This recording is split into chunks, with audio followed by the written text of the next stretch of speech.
ya mambo ambayo yanawapa watu shida sasa hivi ni kuona amesoma au amesomesha lakini hali ni mbaya.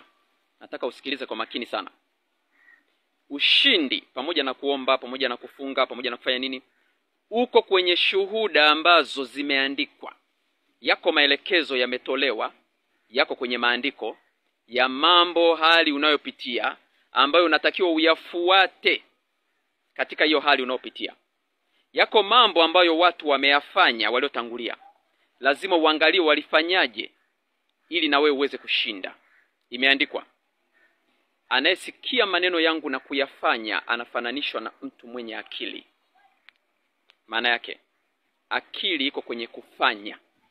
Kama elimu ambayo umesoma, masomo uliopitia, haujafanya, hakuna vitendo, maana yake hauna akili. Yule malaika alimtokea Daniel akamwambia, nimekuja ili nikupe akili upate kufahamu. Usipokuwa na akili, ufahamu unafungwa. Kwa hiyo ukiona mahali mambo hayaeleweki, mambo yaendi, ujue akili haipo, ufahamu haupo.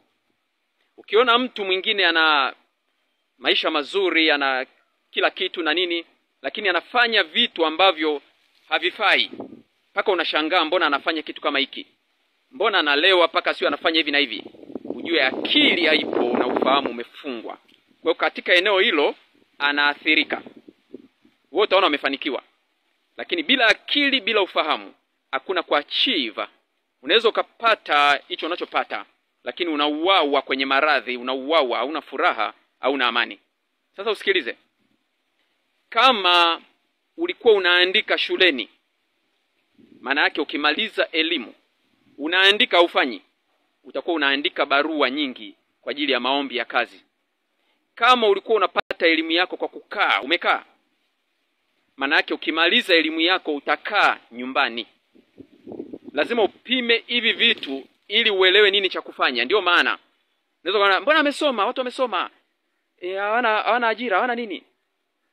Haihusiani. Unaweza ukawa Dar es Salaam, Ubungo maji, lakini unasikia kiu. Kuyapata maji ni issue nyingine.